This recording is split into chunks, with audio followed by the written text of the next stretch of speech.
And take. Weird.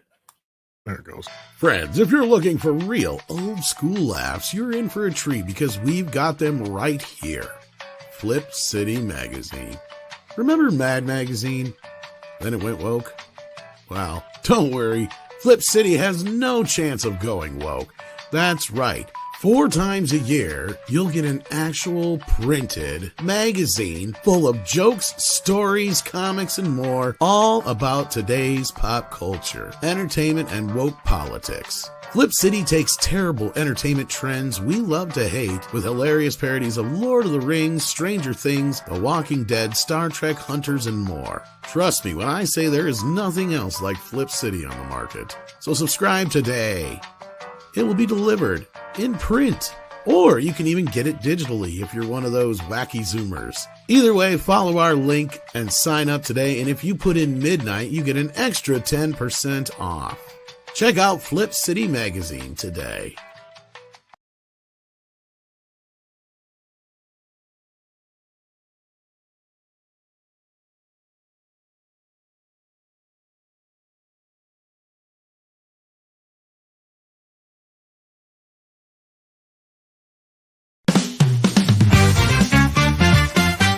We're gonna get a little bit crazy, wild and maybe even vulgar, if you please. It's after dark and we're gonna light it up.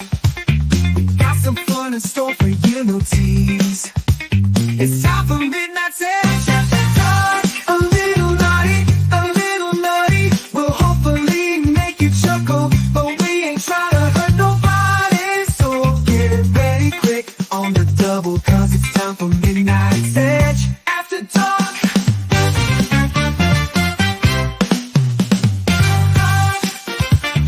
Ladies and gentlemen, boys and girls, welcome to Midnight's Edge After Dark. Tonight, the not-so-secret gay agenda of Disney. That, and maybe a little more. We'll see how much that dominates the conversation tonight. Welcome, everybody. We have a small panel thus far, but distinguished gentlemen just the same, and more to come. It's not the quantity, it's the quality. Oh, there's going to be quantity. A quality load. We have Nick Weiser here. How you doing? Hey, Tom. What's going on? I'm just going good. Staying busy at the home today, but no, we got some very fishy news to talk about, and I'm curious to hear all about it on live stream. Thanks for having me, and hello to our chat. We're always glad to have you. And we also have with us Price of Reason here. How you doing? I'm doing good. It's nice to be here. Glad to have you. And CC is listening. He's on the road. On the road again. He's squirting. He is squirting. Well, I squirted because I got mails. Ooh. As you see, it was mails from Go on. Mr. Latino Slant. Is it his pulp book that finally came out? Remember. Gotta be. I think it is. And yes, so here we go. It is Polly's. Ooh, and it's even in a nice little plastic slip with a stick. Ooh. Look at that. Ooh, I like the stick. Look at that. Look at that. Awesome sauce. He even has nice a little bookmark. Ooh, as well. Nice. Oh, There you that's go, nice. kids. Yeah. Yeah. Then we got, what else we got here? Stickers. Nice. He hooked the brother up. I hope he autographed it or something on the inside. I'm not going to take it out right now, but I'll share the link out with you guys if you want to get that right now. It's available. It's called They Call Me Charleston. Let me bring up the thing here. I had the other thing ready to share and was not prepped properly. There you go, guys. There's the link in the chat. You want to check out Polly's book. I'll try to get to it sooner than later and let you guys know what I thought. It's good to know he's still keeping it up for people to buy. Nice. Yep. So thank you for that, Polly. Good job on that. And yeah, so creation indeed. And yeah, so it's been an interesting day as far as news goes. We had a few losses. I think we should probably address up front. We lost today specifically Shelley Duvall, who you may know best as Olive Oil in the Popeye movie and tons of other comedies and films throughout the 70s and 80s, and The Shining is probably your other most well-known performance. Nashville. Sad loss. I know she'd been battling mental health issues for many, many years. And it's really odd because there was somebody who knew her who was going to start putting her in touch with her fans via Facebook, or I think it was X, not Facebook, because I just recently saw a video about it and with her and this individual, and they were talking about, that being the official Shelley Duvall news source or whatever you want to call it, and she was going to try and connect more with the fans. But it's just sad that we lost her today. And then we also found out yesterday, this is a very tragic, sad story. Benji Gregory, best known as Brian on Elf, young kid, passed away at the age of 46. There's not a lot of actual information yet, but it appears that he passed away in his car, and he also probably from the heat. He was in an area where it was extreme heat, and they also found his service animal with him as well, a small dog. Sadly, also died. When we get more information on that, we'll probably let you guys know. But otherwise, that's a very sad, tragic loss as well. So to get those out of the way, sorry to hear about that today.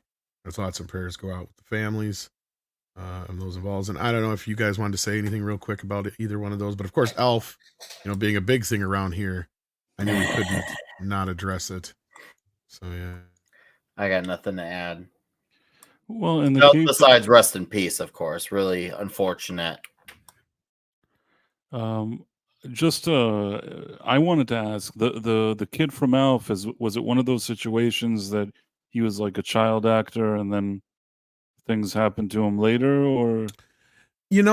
I think I've never really known much about, because I know once Elf was over, he just kind of left the industry. I think he did a few other bits and parts here and there.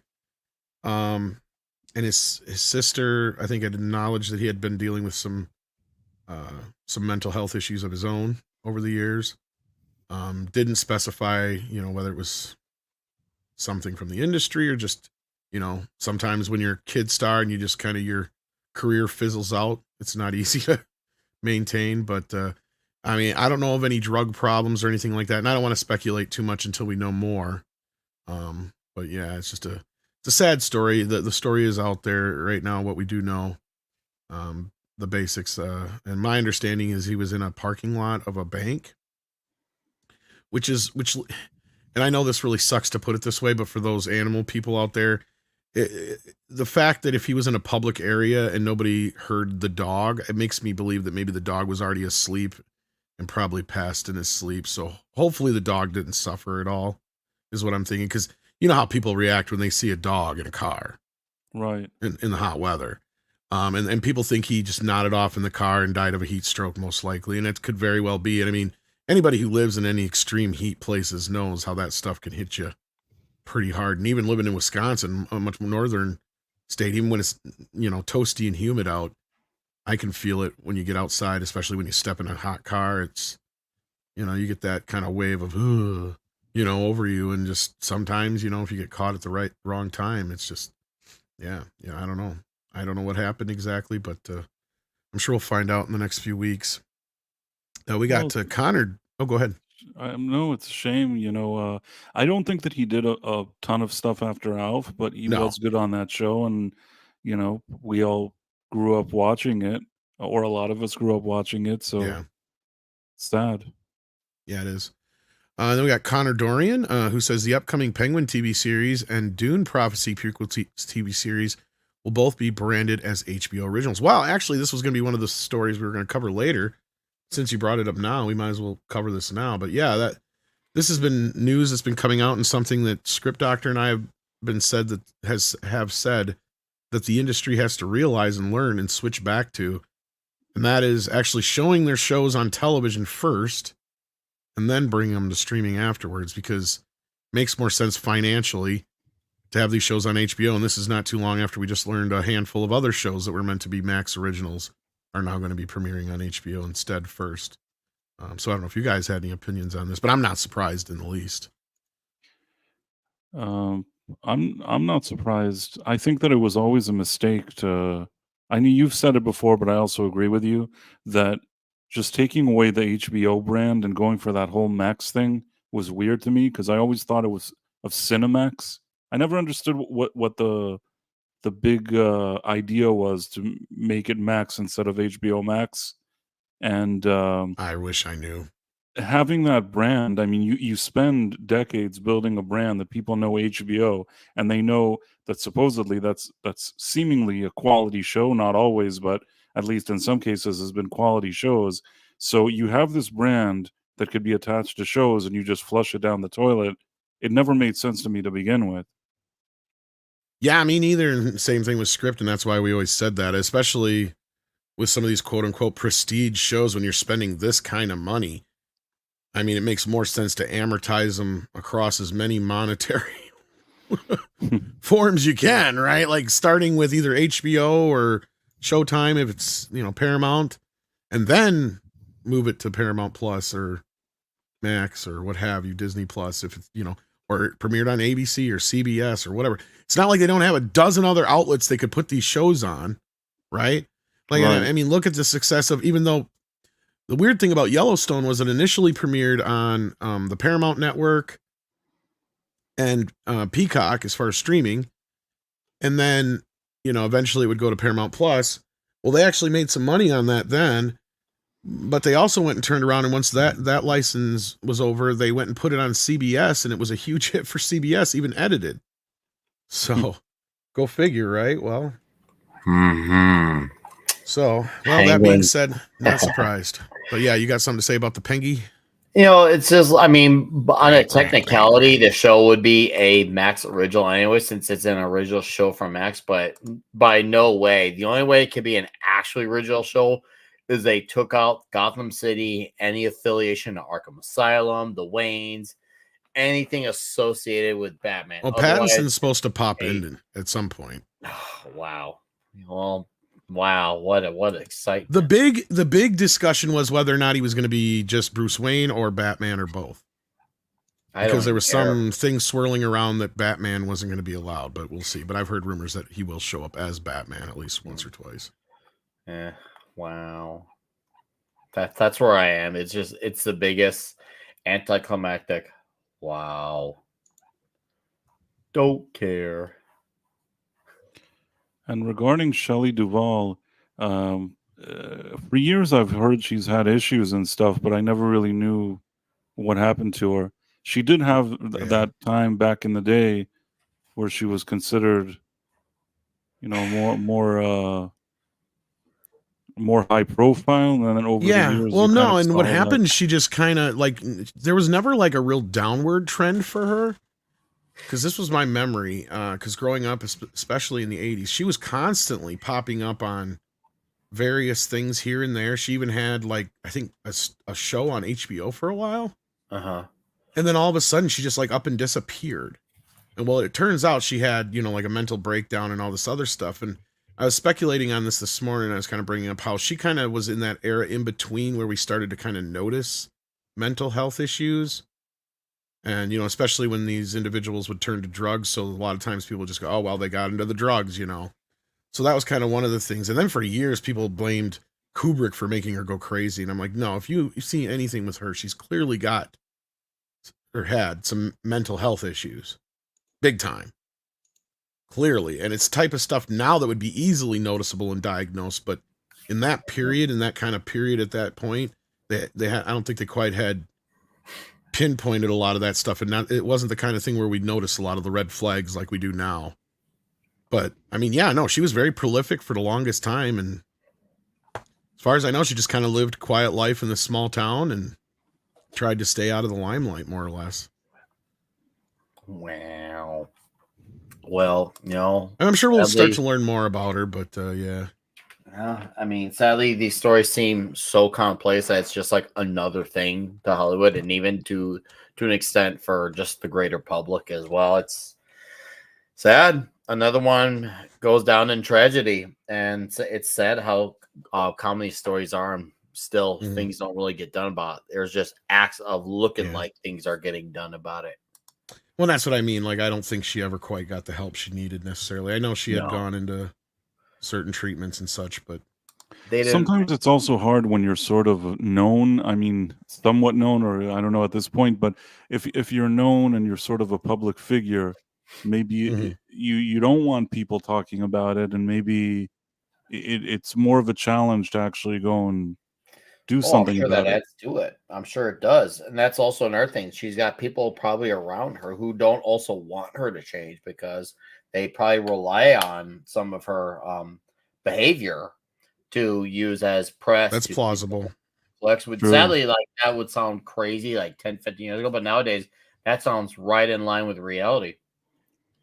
Yeah. So, well, rest in peace, Shelley and Benji. And as far as the other things go, let's keep moving on with the topics at hand, because we do have some stuff to get into. Scott Westerbrook, holy crap, thank you for the donation, buddy. Sends in a thank you pair. I don't know what you're thanking us for, maybe just the entertainment or the good discussion, but we appreciate that, and we appreciate you guys who frequent the channel. But yeah, we've got some major stuff to discuss here. Man, this Disney file thing. Okay, so if you guys may remember the Disney tapes over the last few weeks that James O'Keefe has been releasing. Now he's got a new section of them. And what this is people from inside Disney, and he'll get into this a little bit more as we get into the video here. People inside Disney have reached out to him now, and they have given him more info on stuff that's going on inside the walls of the Magic Kingdom. So, yeah, this stuff, I'll tell you right now, I saw this today on Mr. H's stream right after it dropped. And the Disney tape stuff, you were like, yeah, okay, we knew most of this stuff. It's good to have some confirmation. Some of the latter stuff was a little meh and questionable. Because I think even you, Price, brought up, I think before the show, that you kind of, with this O'Keefe guy, and I get, he kind of rubs you the wrong way, and I totally get the vibe you're coming from. No, I'll tell you what, it's I have a conflicted feeling about him, because on one hand, it's not bad that somebody wants to investigate, and right, it's certainly a topic that's worth investigating. It's just that until now, and this is before what we're about to watch, some of his methods have been, for me, not the methods that I would use. They felt a little kind of slimy, a little bit slimy, like, underhanded. Yeah, underhanded. Because that's where I was going to go anyway. I was going to say, like, the one, especially the interview or whatever you want to call it, the fake date. Yes. They were definitely leading them. And that's what I didn't like. I agree with you on that. Yeah. You know, there was something to take from those fake dates, meaning, like, even with how much they annoyed me, there were a few things that were said there that still with a grain of salt, but there was something to take about the company culture at Disney. But as far as just any kind of journalism, to put some hot woman that just says, "Oh, don't you dislike all of this? Don't you like this? Don't you like that?" And a guy's just sitting there like with his tongue out, and they chose two guys, and nothing personal. Again, I'm not saying that I'm like Brad Pitt in his youth or something, but I'm saying like they chose two guys that look like two, sorry for the term, jerk offs. Some lady is sitting there like showing her boobs to them. I couldn't fully take that seriously. But no, and that's fair. Yeah. But now we actually have how long physical have evidence. You known about James O'Keefe, Price? I actually didn't really pay much attention, didn't really know anything about him until this recent thing where they're like, "We can't believe it. Is so great. He's the best ever, and he's going to investigate Disney." And I said, "Okay, let's see what he's got." And I came into it not really knowing much about him, and really. I asked that because you're probably not aware not only of how long he's been at this, but he's been at this game for a while, and he used to start, in my opinion, a little shaky. And this is when he used to be a part of Project Veritas. And the board of directors actually ousted him when he actually started getting really good at his job. Go figure. And I could see maybe if you're new to him, you're probably a lot more skeptical of this. But if you're someone who's been aware, I know he's like of a this, failed actor too. That's the other thing. Oh yeah, you might of be course, getting yeah. that vibe price because that's kind of where the slimy, sleazy, I think, part comes I from. guess But there's just if you're new to him, you're gonna go in as a skeptic. I'll admit I was a skeptic of him too. But the more you see, the more you start to understand him, and things definitely start to make sense. But it sounds like you are very new to his way of things. I understand. And just because I saw somebody mention something in the comments, it's not that I don't understand that journalists, they do slippery things, of course, but even journalists, when they want to kind of present a story that's worth something, this method of luring the guys that are like bozos into dates with hot women that are dragging words out of them, it's just that is not the best way Well, of getting and some of his whistleblowers. credibility went out the window with the second video when we proved ourselves Right. and others did that even the narrative that he was pushing wasn't accurate, Right. right? And I even posited that the better way to have presented that info was, look, this is a window into one of these wokey wokes. This is how they Right. think, instead of like trying to pin it all on this. There's nothing but, you know, Jewish men in the head of, you know, it's like, dude, all you got to do is look at their main page to see Right. that ain't true.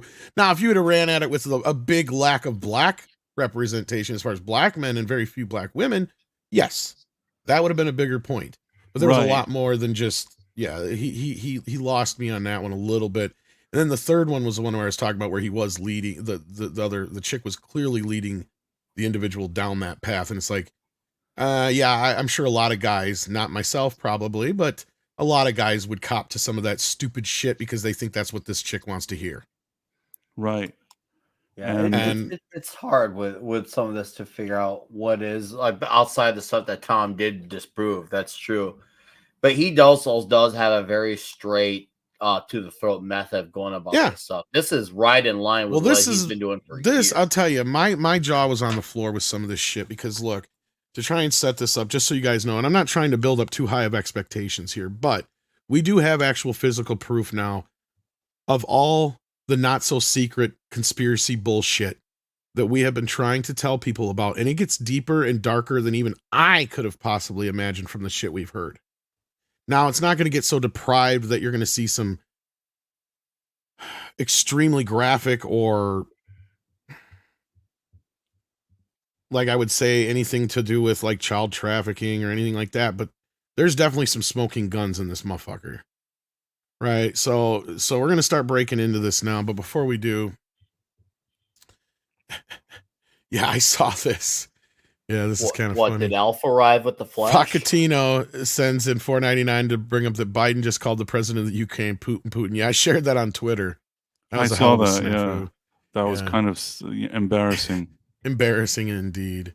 But with that, we're gonna break into this now. So here we go, kids. If you do actually have kids though, and they're in the room, I would take them out. There's some stuff in here that gets talked about that you may not want them. So in Disney Tapes 1, we met this Michael Giordano who made it perfectly clear that Disney discriminates against white men. Certainly, there have been times where, you know,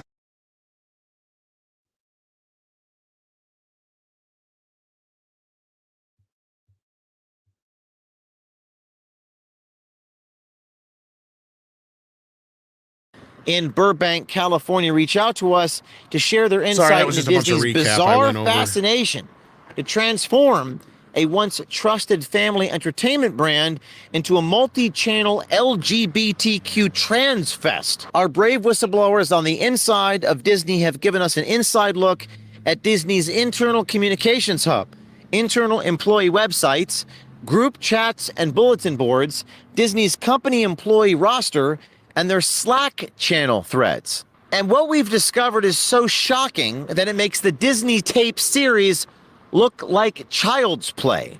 Literally, LGBTQ and trans parades with fully naked men on bikes by Disney, pride nights on Disney's properties and out in communities across America, company poly, yes, swingers meetup groups, company workshops on how to change your name as you transition, and TV specials aimed at children like Who I'm Meant to Be. And yes, you guessed it, that show is all about letting young kids know that it's okay at any age to let the rainbow flag fly.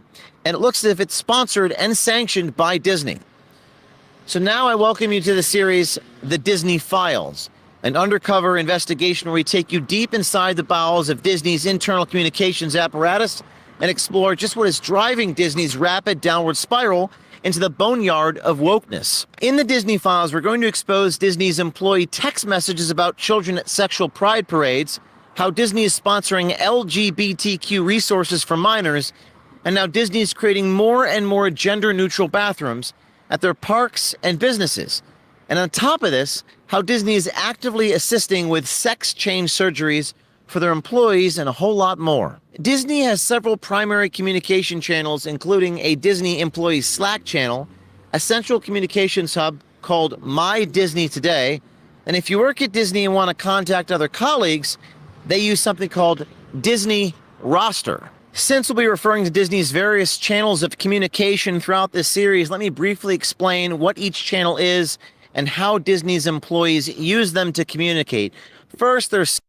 Okay, so before we get into this, so like, hopefully I prepared you guys enough for what we're about to get into here. Because like I do say, viewer discretion advised. This stuff is going to get a little sickening. So, and I know especially parents are going to have a reaction to this shit. Because this is no longer a conspiracy. This is no longer, oh, they're just crazy saying that we're coming for their kids. No, they're literally coming for your kids, gal. This is what you're about to see here. Slack. Now, Slack is a formal group text messaging app that allows employees at Disney to text each other and from different group chats such as the one you'll see today. My Disney Today is a central hub where you can find internal policies, internal articles, and expectations at Disney. Now, they have an internal organizational chart that allows Disney employees to contact other colleagues from all different departments, and that's called Disney Roster. Now, let's jump right into the Disney Files. In this first installment of the Disney Files, we're going to delve deep into Disney's inner workings and expose just how Disney, through its many channels, seems to promote the grooming of innocent children and who is behind all of this madness inside the once family-friendly company that was founded by Walt Disney in 1923. You'll see how the Disney Files provides further proof of the claims of Disney's creative marketing director, that's Jeannie Giannani. We saw him in Disney Part 3 of how Disney is aggressively pushing the trans and LGBTQ agenda to innocent children, not just in the United States, but around the world. Let's take a dive into one of Disney's internal Slack channels called #DisneyPride. As you can see in this Disney Pride Slack channel, Disney employees are passing around documents of poly, swingers, virtual hangouts, pride nights, gay meetups, and even, yes, queer Zoom backgrounds that can be used when employees are on company Zoom calls. Disney employees are even passing around photos to gay pride questionnaires that are apparently being posted at the Disney Orlando offices and posters inviting fellow Disney employees to attend name change clinics. Okay, name change clinics. Can you guys even imagine what that's about? I have no clue. Oh, well, what would you do if you're trans and you wanted to become somebody else? Oh, yeah. Oh, no, now I see the flag and the sign. Yeah. Okay, yeah. Wait, now this is made clear. And they wrote, "This is a safe space." That's kind of funny, actually. Sadly, guys, that's part of their slogans that they do. They literally put those things right on there. And this isn't just for employees. As you'll see, this is stuff they try to indoctrinate to the children. And I said this earlier when we first watched this on Mr. H's channel, and Andre agreed with me. This is more nefarious and evil than anything that the tobacco or the alcohol industry have done combined. Because at least that, they had greed as an excuse.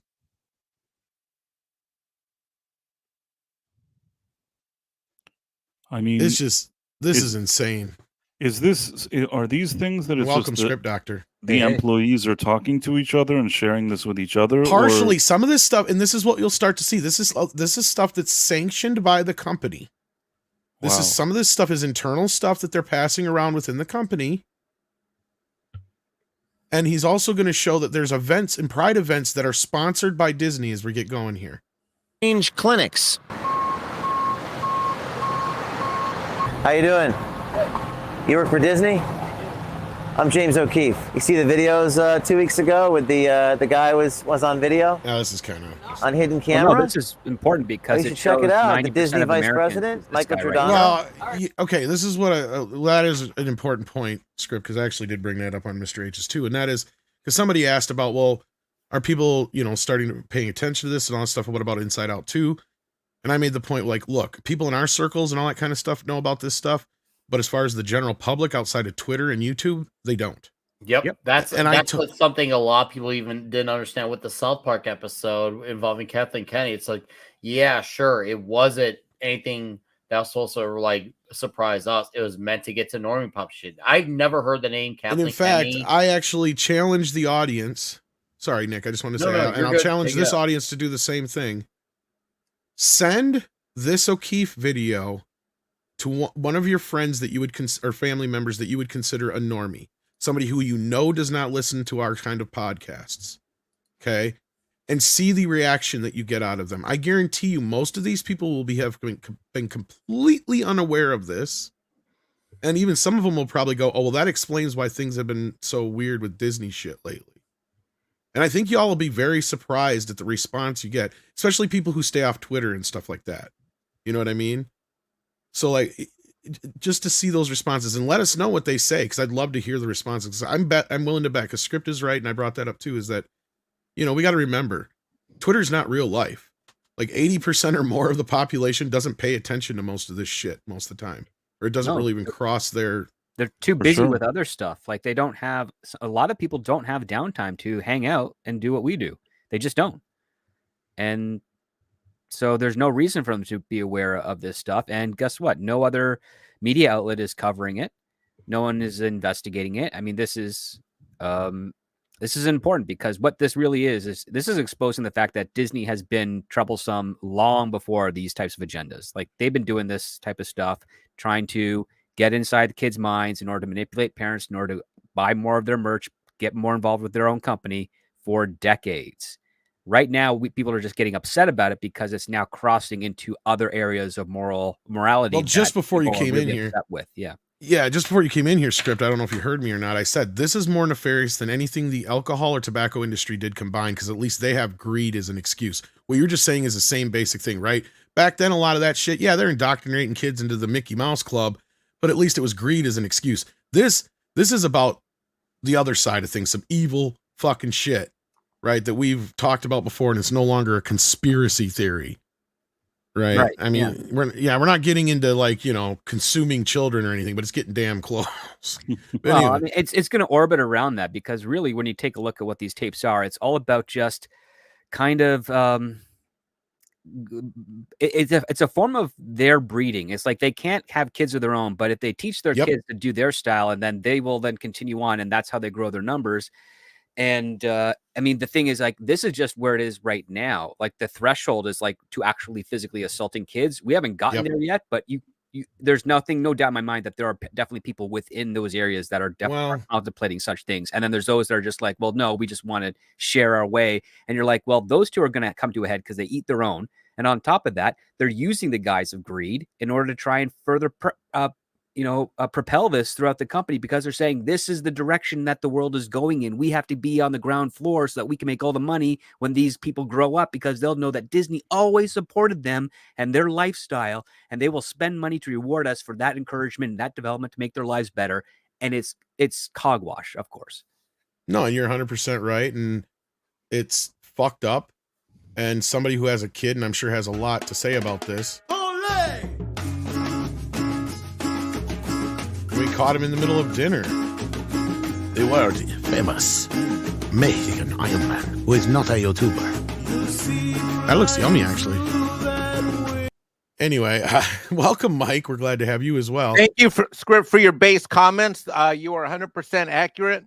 Price, I got an issue with you, which is that I do love you, though, but we're going to have an issue, which is that I don't give a flying fuck what kind of tactics he does, because we're in a fucking war to save this country. We're in a war to save families, and we're in a fucking goddamn war to save the children. So by any fucking means necessary, we need to expose these motherfuckers for who they are, what they do, and if that includes getting a guy who wants to get laid suckered into opening up about what a fucking shithead company he works for, well then sign me the flying fuck up. Fuck, who knows? Maybe I'll go to LA and I'll act like I'm gay and see what I can get. Right? You might actually have more luck than cute girls. Yeah, that stuff is fair. The only issue is that I'm going to create a Tinder person called Mexican Price Reason. Well, the only thing that O'Keefe has to do is he has to stop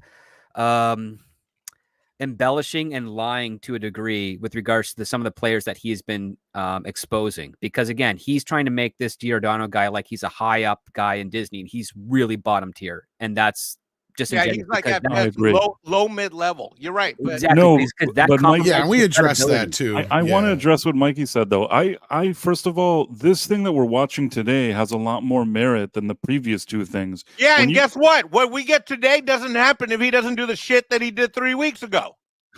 Maybe he could have done it differently because the opening people up got more people to Disney to fucking contact him. We're in a fucking goddamn war.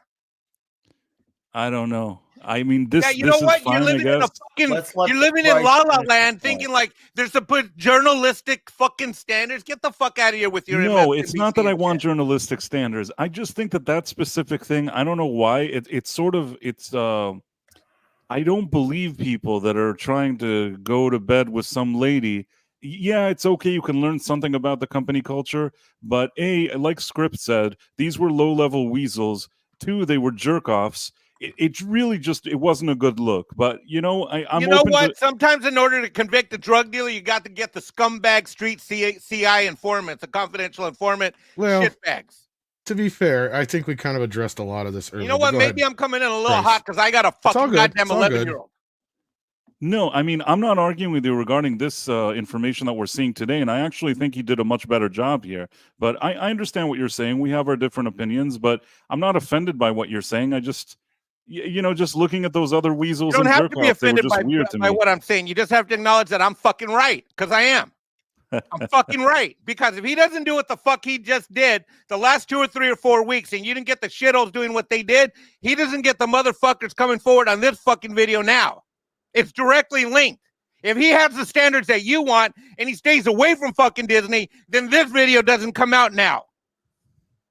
We're in a goddamn war. Well, to be fair, and I don't think Price is saying that either, but yeah. I'm not saying that, you know, he shouldn't have investigated Disney or even tried to get stuff out of, you know, you're talking employees. About the means and the methodologies, and I'm saying by any means necessary, and you're saying those means are those means maybe there were other means though. You don't know if those were the only means. You don't know if that was the only means. Fuck no. Well, either way, we need to get back into the video. I think that we've kind of belabored the point here a little bit, because we did kind of discuss this earlier, and like I said, none of this would be happening if Script had last year gone and fixed Disney like he promised me. Well, he was stuck. He couldn't get out of the country. And yeah, I'm still stuck, and I'm trying to get out. I have cousins in Mexico that'll sneak you in a fucking tamale. We tried to tell him this, dude. It just he insisted. He said something about a bad incident with a coyote. Price speaks good Spanish. I'm gonna have Price meet you at the fucking border and bring you in. Either way, no, and I even told Price, like, I understand, and I disagreed with him too, not as hot as you did, but I did disagree with him on some of it. But I did concede and understand that the way he presented the second video, I thought was a complete mess. Because, like I said, we all proved for sure that thing was so stupid the way he was presenting it. He should have presented it, like I said, as here's a look into the woke mentality of Disney right here with this guy. Yep. Now, the third video wasn't as much of a video until now. See, this video backs that video up. And if he was smart and he had some of this info then, he should have sprinkled it in with the other video and teased this. Because that would have helped that last video. Because that's the one that I was talking about, where I said that, like, yeah, some of that stuff I wasn't sure about, because this is where I was coming from my perspective, Mike, and this is where Price, I think, is also coming from a little bit, is that interviewer was definitely leading that dude down that road. And with him just saying that stuff, it doesn't mean shit without any evidence, right at that point. Now we've got the evidence here. That's the thing. So I think he should have presented that video better, but it doesn't matter. We're here now. One thing I think we can all agree upon is this is a lot more merit based, because he actually showed something. There you go. That's what I was trying to say. And stuff. So I think you're on the same page as the rest of us now with this thing here. So I don't think there's any reason to go on and on about that. So let's keep going here, because he asked a bus driver.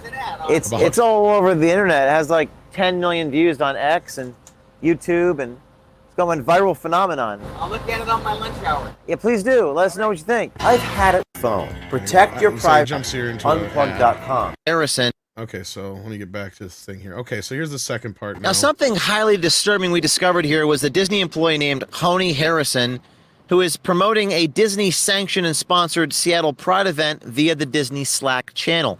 As we dug deeper into what she was marketing, we found it was an LGBTQ Pride event sponsored by Disney and meant for kids of all ages. Disney was open about promoting the brand at the Seattle Pride event and had signage at the event, which apparently went under the radar. And not only are they promoting the event in Seattle, they have mapped out a series of these Disney-backed Pride events all over the country. So who is Honey Harrison?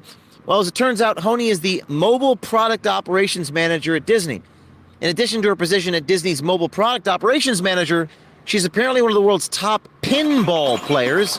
Honey sent this link a couple times in the Disney Slack channel. So let's give you a taste of exactly what goes on at these Disney-sponsored all-ages gay pride events. Now, as you can see in this video of naked men riding bicycles, there were way more than just pinballs bouncing around that parade route, and children, very young children, were there to see it all, compliments of the Walt Disney Company. Did you just see that? Fully naked men on bicycles in front of children, brought to you by the Walt Disney Company.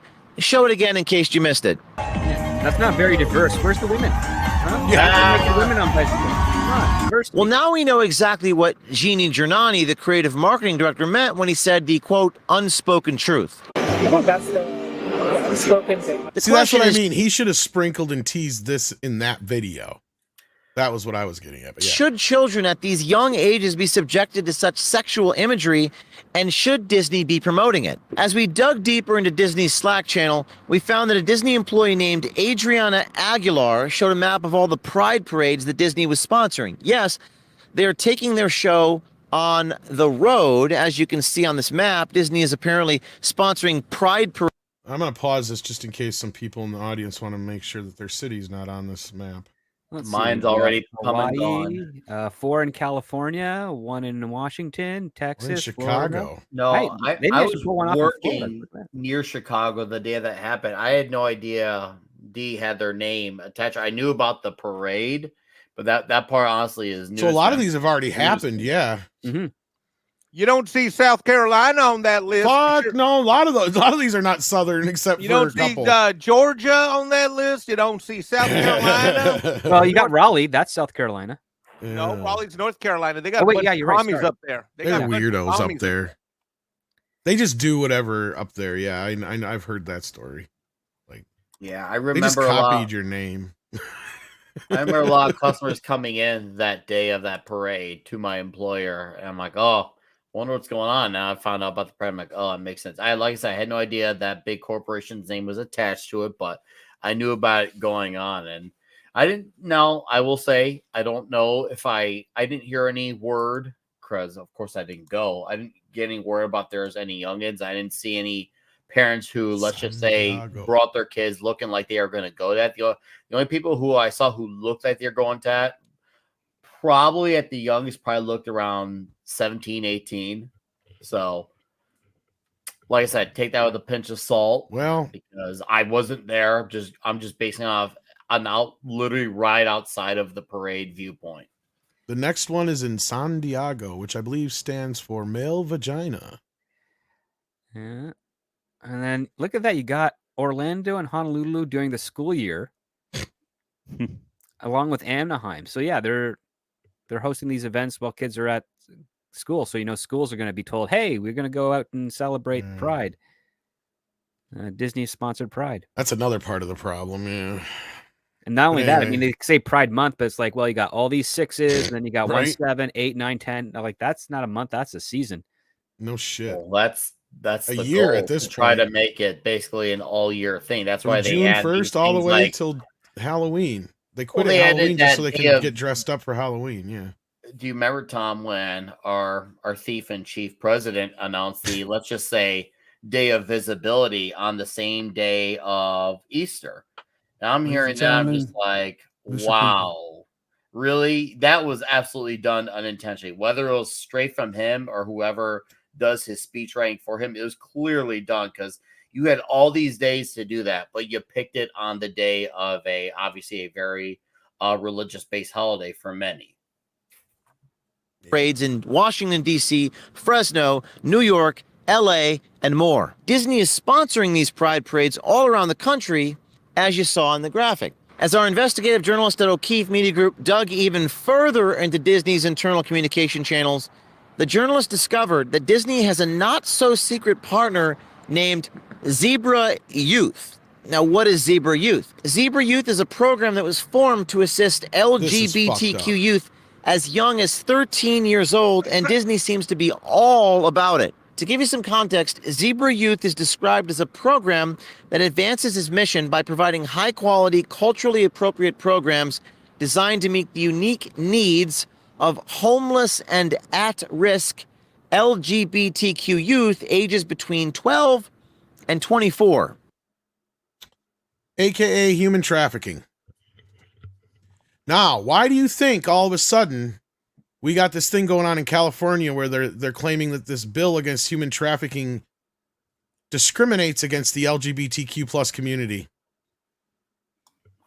Does it not protect them in the human trafficking bill? I don't know. It should by default. I don't know, but looks sus as fuck to me. Yeah. Yeah. Oh, yeah. Well, they don't want actually a better sound for that should have been. But yeah. Sadly, the courts aren't as responsible anymore either. But yeah.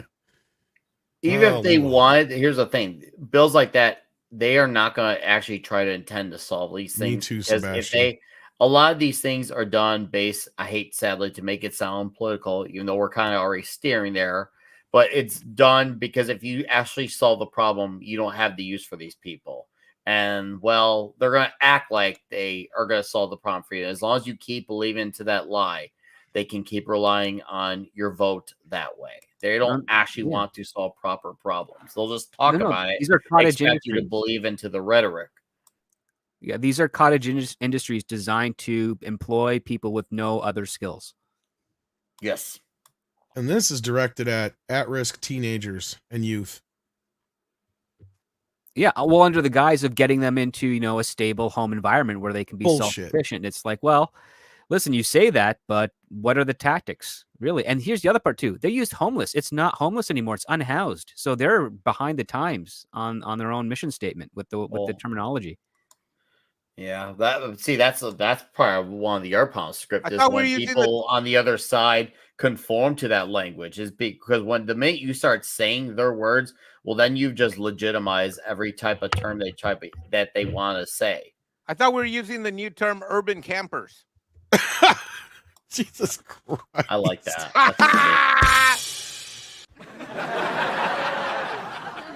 Oh, man. All right. We needed that levity for a moment because, yeah, this is just fucking sickening. Yeah, I'm looking up some of these organizations as you're going through. I didn't hear this on Mr. Ace because I had to go on into an IRS. Oh, yeah. It gets better. Or this is I'm better, but worse, I should say. Court price of reasons getting my fucking wrath.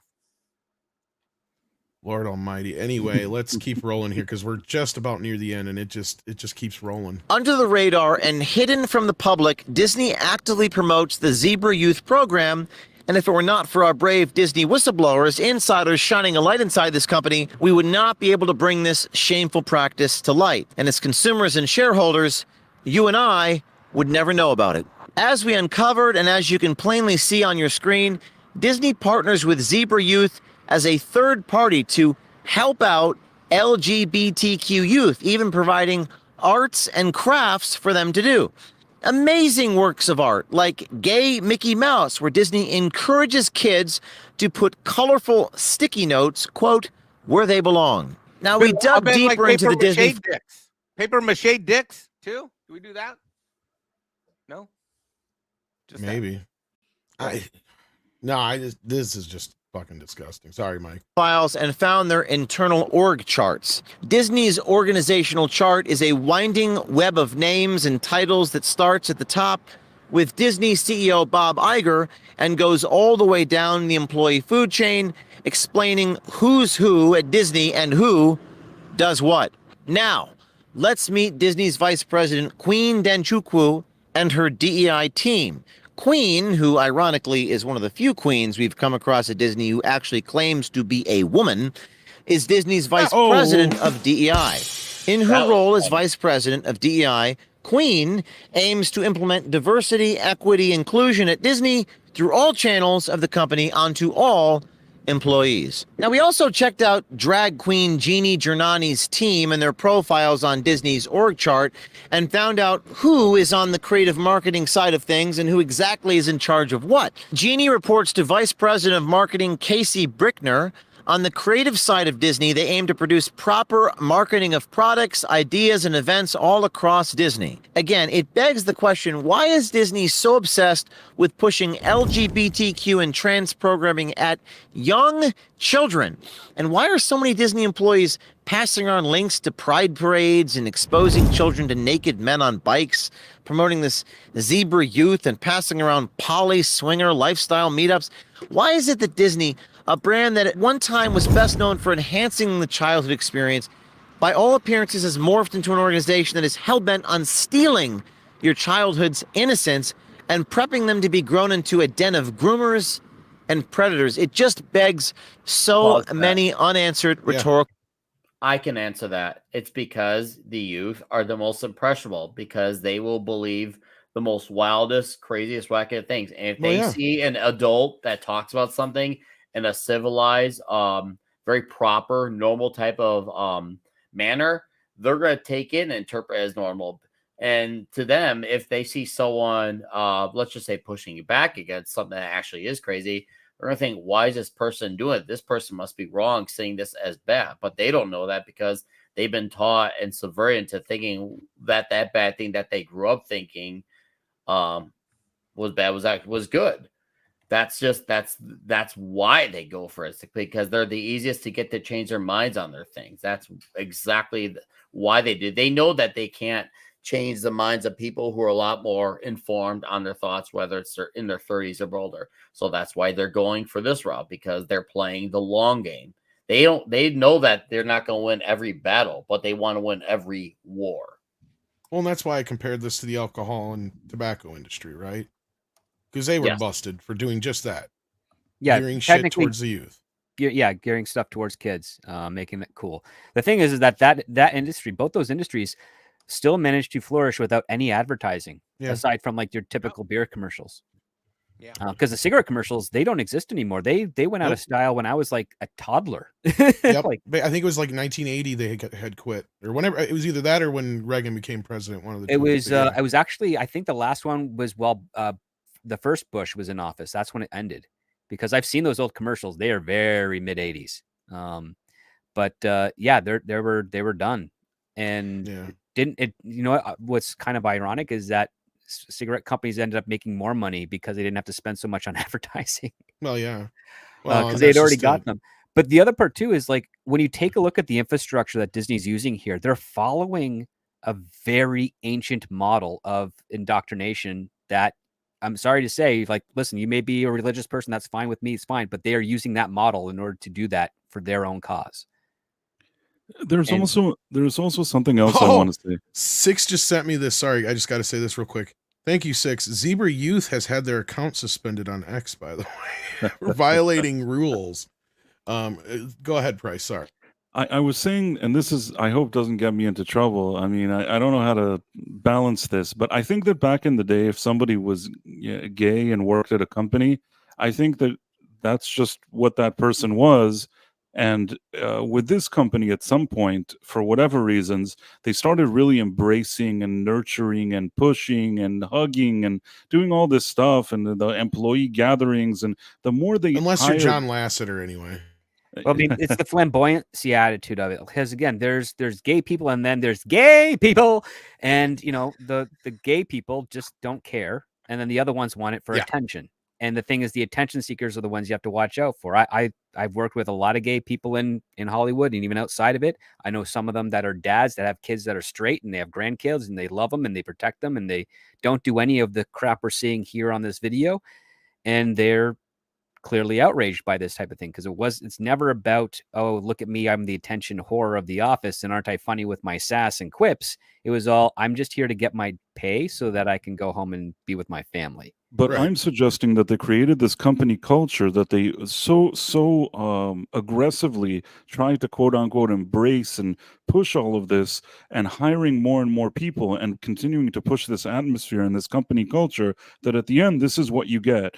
It's not just, in my opinion, like one shady person sitting in a room kind of twirling his mustache. I think that this is just years of building this kind of, for lack of a better word, woke company culture, trying to embrace all these different things, and rather than just being, inclusive in a way that's reasonable, they went all in on this thing, whatever this is. That's exactly what happened, Price. You build towards these type of things slowly. These people, as sick as they are, they're not stupid. They're smart. They know if you go like all into this right away, like hard, they know it's gonna enrage the normies and it will get out there quicker. And they know if you do the stuff slower, more subtly, play the long game, use nice words, euphemisms, insert tips and bits, no sexual pun intended. I'm just trying to make a point.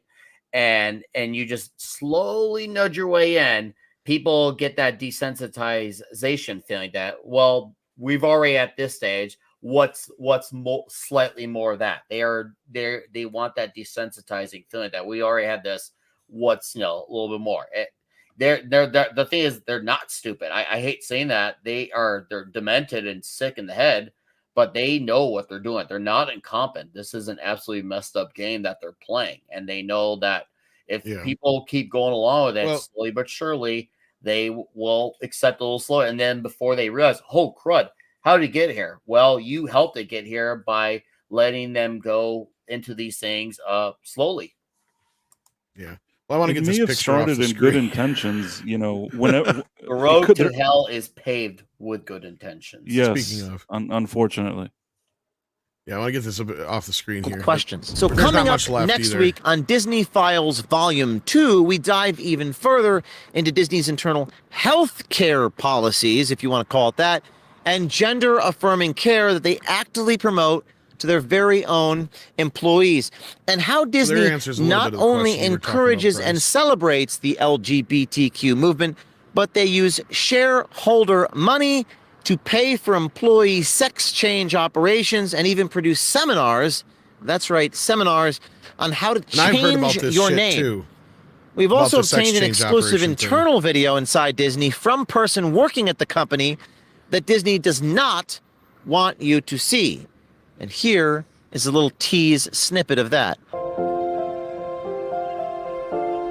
One way to be a good ally to your transgender and non-binary cast members is to use the pronoun and name they have given you. Meet them where they are. Ask how they need support and actively listen. Let us know what you think in the comments below, and come to us on our signal at 914-315-9415, or DM us on X or Instagram. That's where a lot of these whistleblowers and insiders inside the company are coming to us.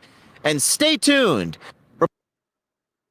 All right. So, and Six just sent me also this, their Instagram is gone too. So either they're being reported to shit or they're scrubbing their crap. Well, they're rebranding most likely. Most likely. I was saying the same thing. That's why I was like telling Six, I'm like, grab as many screenshots of the website as you can now, because chances are it's going to be changed. So we'll see how that rolls. So yeah, this I'm sick to my stomach right now with this shit. You should be. Good job. Because let's be clear, to kind of go off of what you were saying before, Price, and to kind of answer that to part two, Nick and you guys were having that conversation before. The whole agenda behind this, it isn't even greed anymore. It isn't about buying toys. It isn't about getting kids to go to a park. There is a much darker agenda at hand here. Subversion of Western society. And it even goes farther than my joke that I used to say about, well, they ran out of girl customers and they tried to get the boys. It didn't work. So now they're just trying to turn the boys into girls so they can create new customers. Guess what? That's fucking real. Yeah, they never learned how to sell to boys. So that's part of it. And it's not only that, it's more nefarious than that. There's clearly more to this. There's people inside the company, and that's kind of what I think he's saying here, where their agenda is fucking clear. And the fact that people are supporting this is insane. And they're getting people behind them because out of fear, because they scare the shit out of them because they know they're going to be canceled if they don't go along with what they say. And I've been in the cusp of that before. I've said some shit in the past that has gotten me threats and other things from the, let's say, the T of the LGBTQ community. Mm-hmm. And that's one of the bigger problems here, because they're trying to add a P to that, as Andre pointed out earlier. Well, they do. It's called the plus sign. That's the P. Yeah. Well, the P stands for something, all right. Remove it so they can add in the actual letter. That once again, it's just they're slowly trying to integrate it and hope that when they use the MAP initial, they're trying to normalize this crap. Butter people up into accepting it easier. So they use the nicer sounding term, and then they're hoping by the time they hope people finally come around to that term, which I never will, that now they can use the next step after that is to then finally go, okay, they finally accept this word. Now we can use the more obvious term. I'm never going to use it. And that's why I hate it when I see politicians on the other side use their terminology. And I'm like, you are legitimizing their language game when you say things the way they say them. That is, they are in that way, it makes them complicit too by playing it by their rules. Because we're not playing by the rules. It is us versus their rules. Yeah, and this is the problem, Corbin. They're trying to make that population go up is why. Yeah. And then we got Jason Webster who sent in 20 Australian dollar dues. Says Disney's story plan, loosely connected plot contrivances, long ass exposition, lame action sequences, token message leading to an anticlimactic ending, and another token message, often followed by insanely long end credits. Well, as we've learned here, Jason, the reason for that is it's propaganda. It is pure propaganda at this point. It's getting to the extreme, and I'm almost to the point where I'm convinced that Inside Out 2 was probably edited down from what was in there. So I don't know at this point with Disney. But again, like I reiterated before, or I'll reiterate again, I should say, send this out to your family and friends who you know don't watch us, who you know don't pay attention to this kind of stuff. Especially those, because I brought it up on screen earlier, where they're like, I do tell my family and friends, but they don't listen. This is what's going to get them to listen, I think. This kind of shit here, because there's no getting around this. This is no longer a not so secret gay agenda. It is a full on agenda. Mm-hmm.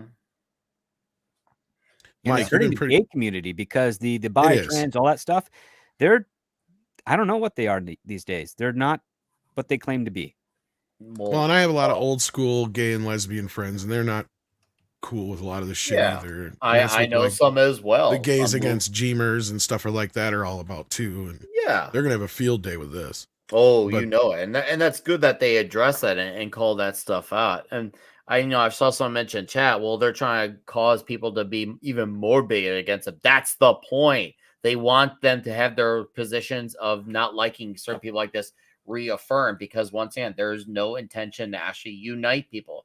They need that divide to keep on going. This was stuff that was never meant to end. This was never meant, okay, hey, we're all friends now. Break out the champagne. Let's all celebrate. This is done to keep going. This is, once again, why they talk about wanting to come together, but they don't actually do it. But if you keep buying into their language of talking about it versus them actually doing it, they're going to keep on playing the same card, because a lot of people, normies in particular, keep falling for it. Yeah, and the mainstream media is not going to report on this stuff. Nope, they won't. And that's another, people probably want to, why is this stuff reportable? Because a lot of these companies are owned by other entities, and these entities are owned by very few companies. If they show any interest, it'll be like they did with Film Threat, and they'll be like, who was your sources? We want to know your sources. Yeah, they're just asking for Disney's behalf. They're all in on it together, because that's why we need decentralization. So these things get broken up, and they don't have the type of power that they do. Would we lose some conveniences that we have because of it? Yes. But is it worth it so crap like this doesn't happen, where all these companies are in on it? Even more so, yes. Right. Well, we'll have to see how this rolls, guys. There's going to be a few more tapes, it sounds like, and it's going to get even...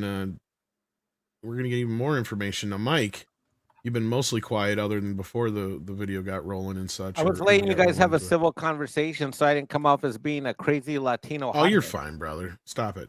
What's going on with your You know, mind? you know how sensitive I am. Well, you're Mexican. Hey. Well, I was just doing some shopping for Price and my other friends on the panel. What'd you buy us? I don't want to know. Okay, I was going to try to do that seriously, but I'm cracking myself up. Okay, hold on. All right, guys, I'm going shopping for you guys.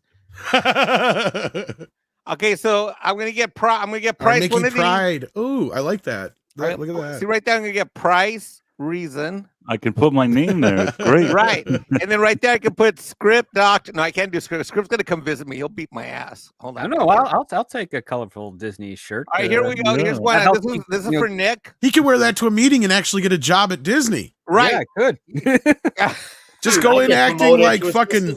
You've seen that. Mannequin, right? The movie Mannequin. Go in acting like Hollywood, wearing that shirt. Hired instantly. I'm gonna buy one of these for Andre, a tumbler, so when he's working on videos, he has his caffeine nourishment. He likes iced coffees, I learned. Hello, my Disnerds. We're gonna get down with some Mickey Mouse today. That's right. You have to do that in an Andre voice, though. Hello, my Disnerds. I opened this package. What the hell is this bullshit you sent me? What is matter with you? You know, I would not be caught dead wearing this. You and Tom alone, I have to keep you separate. In fact, if I was dead and wearing it, I would come back from the dead and burn my body. Who wants a Mickey Mouse watch band? Disney. Nobody wears watches anymore. The fuck? Look. Well, you do, but. Well, yeah, because I work out, unlike some people. Well, yeah, and you need it for your nerddom calculator and stuff. Yeah. Yeah. You use it. You know you do. Oh, I'm going to get Tom one of these. Does it come in 3XL, 4XL, whatever? Oh, I need a lot bigger than that, my friend. Look, 3XL, Tom. I can order you one right now. You're bigger that I won't 3XL? be able to wear. Yes, I'm much bigger than 3XL. I'm big. You know, when I was a kid, rainbows were considered cool. Yeah. People liked rainbows. Like, if somebody had a shirt with a rainbow, everybody thought that person was cool. Right. Well, you used to like be along with like hippies and shit like that. Price, Yeah. when I was in school with crayons, I would like do like rainbows all day long, like in classes. I just do, and then I make my sun, and I pick my colors, and da da da da da da. Yep. Yeah. Basically, it was the first IP that was hijacked, the rainbow. Yeah. Kind of was. No, you're not wrong. I mean, there was a lot of things prior to that it stood for than it did with that. And There was Lucky Charms. You had the cereal. As kids, people liked rainbows. It was just something else. It had a completely different meaning. I once, at some point, somebody, I guess, was part of the LGBT community and was like waving was wearing a shirt that was a rainbow. And at that point, I didn't even understand what it meant. Like there was a point of time where I don't know if everybody even understood that the rainbow became that. Yeah, not until more recent years. I remember in the early 2000s, there's some classmates in high school that were exploring that area. They would wear these pink rain boots with rainbow patterns on them to kind of convey that they were guys that were acting very effeminate, and they were doing that stuff. We just kind of was like, okay, yeah, go do your thing, because they never really talked about other kids or how their life or what it was. They just behaved that way. It was kind of weird. It was like, oh, they dress this way and they act this way, but they don't showcase or share with the world or announce anything about themselves. They just kind of have their personality broadcast a little bit more flamboyantly than you'd expect. And then now you see, okay, now that they're adults, they are literally on a bullhorn talking about all their tribes and struggles. And it's like, dude, I was in high school with you guys before. We didn't care what you were doing. We never oppressed you. We never bullied you. We never did anything of that stuff there. And you're telling lies in order to become this victim so that we empathize with you and then want to support your lifestyle, which as long as you're not harming anyone else, I don't care. And that's the problem. It's like now you've got a whole pocket of people, a big pocket of people that are literally trying to, build the foundations to enact harm on other people. What was the name of it, Tom? Zebra what? Zebra Youth? Yep, Zebra Youth. All right, hold on. I'm looking that up. Yeah, 6 cent amount of I think that the bad part, and this is just, I can't speak for other people, the part that bothers me is that I never really cared what people did with their private lives. It doesn't really interest me. I don't really care. And that I would have to sit around and watch those Disney videos and think that this annoys me, and see how it sort of puts me in a position that I don't even like to be in. It's like, I don't care what people do, but that doesn't seem right to me at the same time. Yeah. If that makes any sense. It Like, does. I'm not the judge of people. I don't care. You have your life, do it. No, I mean, that was kind of where we were in the 90s. It was like, we didn't, most people didn't care as long as it was consenting adults, right? And then as far as, the rights issues and such like that, most, like my friends that I was talking about before, like they brought this up a few times now. They've said, like, all we really wanted was just to be able to get married and for people to leave us the fuck alone. Right. Like, and that's the old school kind of way. They didn't like the labels. And a lot of times they don't even like to be outed. Right. Because even then it became too complicated of a situation. Because it's not even so much that it's like they're worried about hiding the fact that they're gay. Right. Like, this was an example given to me. Found them. They're in Orlando. Okay. So we'll get into that in just a moment.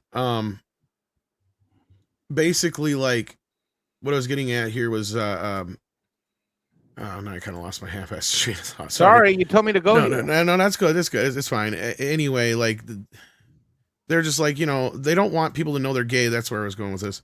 Not because they're worried about being, some problems with just being gay in the job or anything like that, but they get stupid questions and shit all the time and treated weirdly then.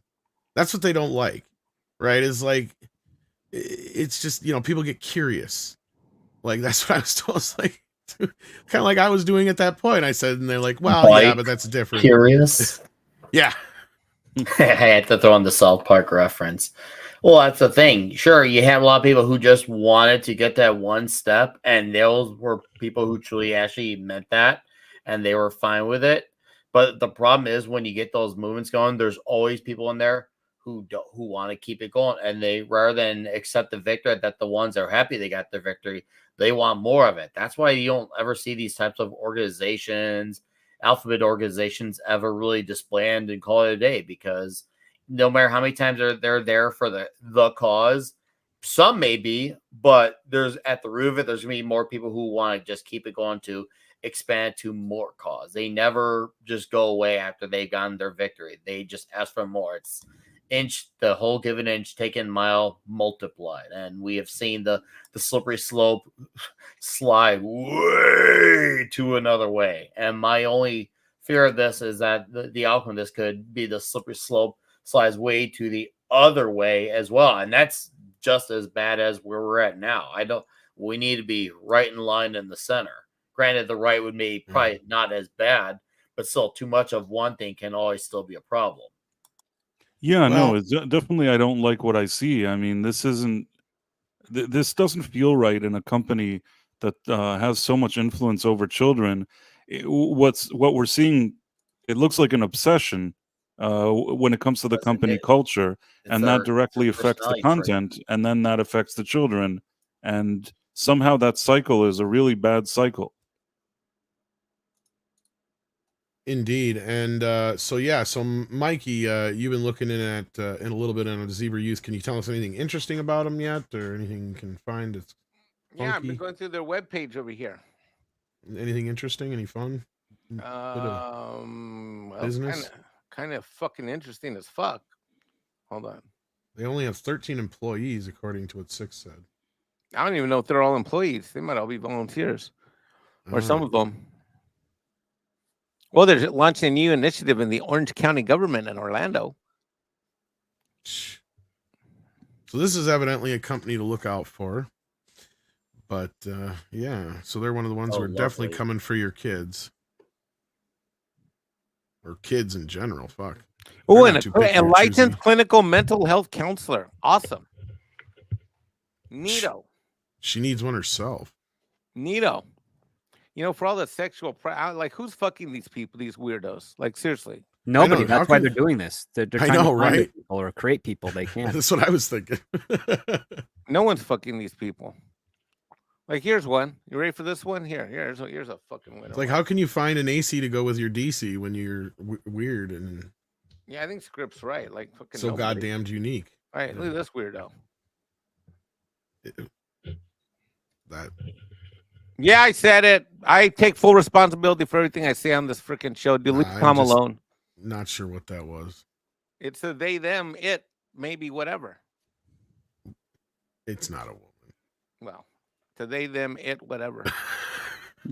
That's what I say now. I now say they, them, it, whatever the fuck. It cannot define woman. I guarantee it.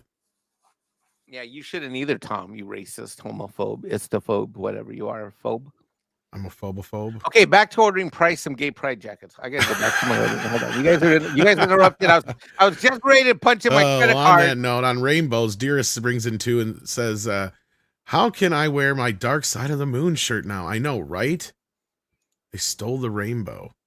Warrior Justice sends in 5 and says, Part 1, Mexican Tony took anti-anxiety for his Hispanic attacks. My friends and I got into a car accident. I told him if his toe curled up when the guy hit it from the back. True story. Wow. Okay. Hispanic attacks. Oh, Warrior of Justice. It's also his birthday. Happy birthday, Warrior of Justice. Can Tom come outside? Can Bat Tom come out of the bar and stop drinking for 2 minutes to perform an important duty? How did you know I was at the bar already? Because you're always at the bar. It's 8:30 or something. Well, I don't set the bar too high. You know what I mean? Okay.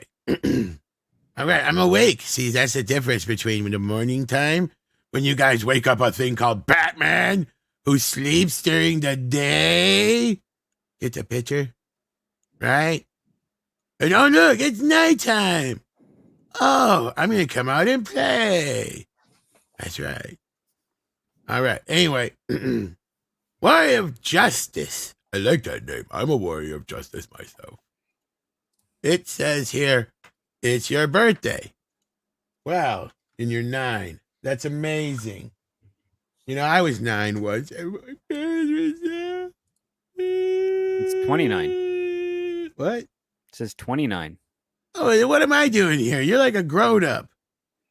I only do this stuff for kids, dignitaries, and celebrities. Are you a celebrity?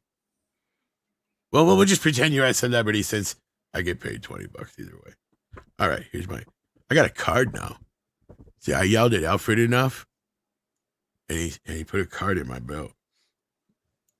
Happy birthday to you. Happy birthday to... He even put at the top here, Bye, Tom, read them like this, in parentheses, so I know not to say that out loud. So just ignore that I said that out loud. Happy birthday to you. I didn't start over. That's like the third one, so don't expect as many. Happy birthday to you. Insert kid's name here. Happy birthday to you. Remember where it says insert kid's name, actually say the... God damn it, Alfred. Anyway, happy birthday. Back to drinking.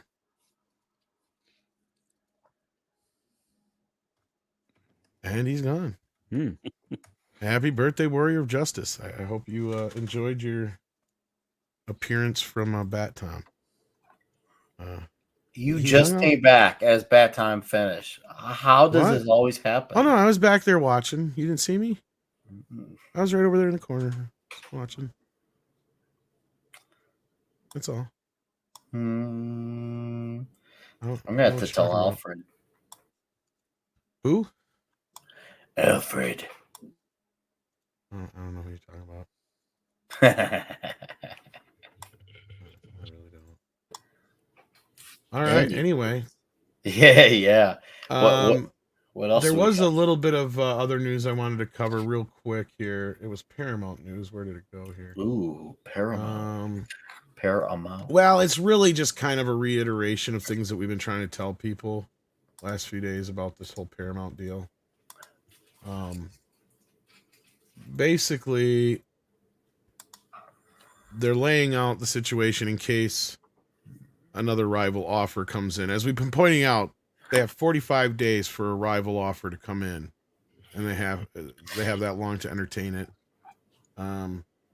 So Paramount has laid out the terms of its planned merger with David Ellison Skydance, including what happens if another bidder appears. The deal includes a so-called go shop period, during which other internal parties can submit offers, or interest parties, can submit offers, and it runs for 45 days from the announced day of the deal, which was unveiled late Sunday night. Company said Thursday that the go shop runs through 11:59 p.m. Eastern on August 21st and can be extended through September 5th if good faith talks are underway for a better offer. If the company is engaged in the aforementioned activities with any third parties that contacted the company and made an alternative acquisition proposition, oh, that's a fucking mouthful, during the go shop period that the company speculation committee has determined is good faith or would reasonably be expected to lead a superior proposal. Then the company way prior to the no shop period start date, extend go shop period, and just a bunch of fucking talk. Okay. Like basically, if somebody else comes in with a better offer, Paramount can actually entertain it. And if they, at this point though, if they decide to go with it, they do have to pay a termination fee with Skydance of $400 million, which they'd probably just bake into whatever other deal. So that's kind of the basics of this. Is what it is, and I really wanted to bring this up because we got Mikey here for once, and I just wanted to kind of grab your observation on this. And you haven't really got to speak too much on the Paramount deal. I don't know how much you've been following it, but I'm just curious what you think about it. What your thoughts on how likely it is that we'll get another bidder involved here, and how long you think this is all going to take. And I agree completely with all of Price's comments when he talked for about an hour the other night about Cherry doesn't want to do shit, and she's been a problem since day one. Don't need to rehash it, but I mean, you did a good. I can't remember what show it was on. It was last week sometime, but man, I don't know, man. I'm worrying about if you don't get in there and fix this thing, dude. It is so depressing to think like one of the original studios just would go to these idiots. You know, the last thing we need is another creative studio in the hands of people that want to be tech moguls or movie tinkerers. You know, I mean, this is Ellison's kid. What the fuck does he know about about what to do with Paramount, really? You also know that he has no one that actually cares or likes him, because if they did, they'd say, dude, put on some fake eyebrows. Yeah. Because again, nobody should let someone like him walk out like that. I mean, he and Sherry Redstone, that's the one thing they have in common. They have no eyebrows. Look at them. There's nothing. Just we got to draw them on. She's secretly his mother. But no, I mean, it's like that's the twist. This bitch right here is like, it's been the problem all the time. Like she's one of these heiress types that thinks she's just like smarter than she is, better than she is, just because she's rich the way she is. And to hand it off to this motherfucker, I just think it's an absolute fucking train wreck. It's an absolute fucking train wreck. But then again, who else would want it? This company has been the problem with Paramount, Disney, all these motherfuckers is that what happened is these corporate assholes got in there and they borrowed the shit out of the balance sheet and fucked up all the finances in order to finance little projects so they and their friends could walk off with big fat salaries and fees. And then like we're just finding out like Gladiator 2 costs $310 million. Wait, what? Yeah. Yeah. How the fuck you spend $310 million on fucking what? God damn, go to Mexico. We get in little arenas with bulls all the time down there. I don't know, dude. This is a train wreck of epic proportions. I'm with Tom. Like this is the last company that should be getting involved with Paramount. And I don't believe for 2 minutes they're going to make the right decisions creatively. They don't have the creative intellectual depth or breadth on their team in order to make things happen for all the properties that Paramount needs to fix that it controls. Well, Six did send me Zebra's number. Well, you want to call him live on the air? Call him. You should call them. Let's ask them questions. Ask him how to get hired. I think Mike should be our representative. I was just thinking that. Mike, we should just let Mikey say whatever he wants to these people. That's worth the price of admission. All right, what's the number? All right, or should I do it? I don't know. I might get a little too racy here. 407 No, I'm not gonna say it out loud because then we'll get in trouble here. I'm gonna just put it in the back. Well, no, the Why we number's get in publicly trouble? It's available. fucking public. technically. 228 228. 1446. Ready? Go for it, I guess. What I don't know what you're gonna ask him, but Who knows? I don't know either. This is happening live. This isn't fucking rehearsed. It'll probably be like one of those voicemail things. For years. If this is an emergency, please hang up and dial 911. Our office hours are Monday through Friday from 10 a.m. to 5 p.m. Oh, you gotta leave a message. oh, we just missed it. Dial it at any Call time. him tomorrow morning on the show. Oh, I wonder if Andrea will let me. Services and membership. Yes, I'm here to. You know talk what to you we about could a do job. tomorrow? I'm going to be off site, but I'll be listening to the show from my clients. I could do it from the client's conference room. I could pull the whole like Axel Foley bit on him. Hi. Yes, I'm looking Yes, for a job. my name is Mexican Iron Man. Why is Nicholas Glenn calling me? Hey, I'm on a live show right now. I don't know. At least, I don't know. I'm on Midnight Edge After Dark, probably till 4 in the morning. I don't know. I'm kidding. What's up? Now this is Well, let me call you Paul back. Mike. Wow. How's Nicholas Glenn? Yeah, that was cool. Nicholas calling me because he was at an LGBTQ plus event. No, I'm kidding. He wasn't. I'm just making it. Andre will kill me if I do it on the morning show, don't you think? I'll do it as, like I said, as a bit. Damn, we should have done it at the beginning. I do have a Google account too. That's true. Yeah, we'll get them. It'll be fun. They'll change their number by tomorrow. Watch. I don't think so. I don't know. I think they're panicking right now. Really?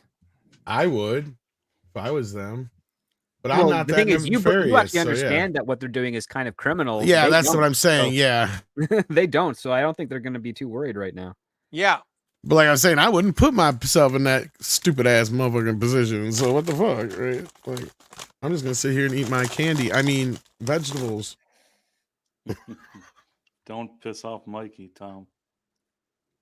They're Jolly Yeah, Ranchers. They're healthy, I think. It's okay. I got candy. I'll balance it out for Tom. Piss I off got Mike and you're going to get a gay pride jacket mailed to your house. I got a Kinder Joy, and it's supposed to come with a minion in it. So, oh, interesting. Yeah, it's a sweet cream topped with cocoa wafer bites, treat plus toy. I guess I'll have to pop it open and see what I get after I take a few bites. By the way, I just want to note that I passed the I don't give a fuck test where you just gave me a number and I dialed it and didn't give a fuck. But we already knew that. Yeah, I don't know if I want them having my number. Oh no, I got the Surfshark VPN phone number thing, so I'm good. I can change that VPN number anytime. I didn't put it on my phone yet. I didn't think of that. Well, I mean, I got a Google thing too. I can just do it off of if I really wanted to. And Warrior Justice says with $2, thanks everyone. By the way, my real name is Joshua. Well, nice to meet you, Josh. Dash Attack says with 5, I still think Sony or Warner would have been worse for Paramount. Skydance as Lasseter. Who was your ideal pick? Warner or Sony? Honestly, I was more on board with Warner taking CBS and Sony taking Paramount. But I mean, you're not wrong about the Lasseter bit. That's true, but that's like all he's got. That and Tom Cruise. Right? Like, you name me one Skydance production that didn't have Tom Cruise involved that was actually successful, that didn't lead to a shit franchise eventually. Successful? Not many. There are some good movies, but they're one-offs, right? And they're just weren't huge at the box office. And those are usually the Mark Wahlberg stuff. That's what I'm saying. Like, their actual track record with things as far as like IP and stuff for Paramount is not good. Like, nothing's going to change. The Transformer stuff, it's not going to change. Terminator's not going to change. Most likely Star Trek's not going to change. I highly doubt Ninja Turtles is going to change. Because even though Lasseter's taken over all of animation, TMNT doesn't fall just under animation. Now, if Lasseter's smart, the first thing he does is go, okay, we're going to start 6 original productions. You guys get on that. And we're going to start 6 other productions that are Nickelodeon / whatever they own as far as IP. We're talking like Dora and SpongeBob, that kind of shit, right? Get that shit rolling. Get something going with that, whatever it is. Boom, go. And that's what I would do if I was him, right? Like, Lasseter's the only good thing they got going for him right now, because I think he'll know how to balance out you know, these kind of, and you got movies like Garfield and Mario as recent examples on both ends of how, you know, these things can work well with old IPs, and you can do it as long as you just kind of stay true to what they are in the end of the day. Even Garfield, even though it strayed, pun intended, quite a bit from the actual canon of Garfield, I found it surprisingly entertaining, and it kind of still was a Garfield movie. So regardless, yeah, the Paramount thing, does anybody else want to bring any points about Warner and Sony in on that? I'll say this. I don't know if Paramount will remain exactly the same with Skydance coming in there. Skydance has their own stuff, their own ideas. For a lot of the times, when they have their distribution contract with Paramount, they have to capitulate to Paramount's parameters as well. So without that capitulation, we don't know what Skydance is going to do once they actually come into power. You listen, you are welcome to say that it's most likely will stay the same, but I have never seen a new head of a company come in and keep anything the same ever. So I'm more on leading on the lines that there's going to be some changes. I don't think they're going to be better or worse. But because I have no idea what this is going to do, because this guy here, this Ellison, has never had the amount of power he's going to get once he becomes in charge of Paramount. So he's a bit of a Nepo baby too. So. Exactly. So we have no clue what direction he's going to go.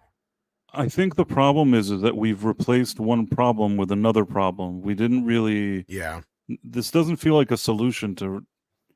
I agree with Script. He'll come in and he'll swing his dick and say, "I want to do it this way. I want to do it that way." But who says that his way is any good? I think he's going to be Toby Emmerich 2.0. Oh, that's the last thing they need right now.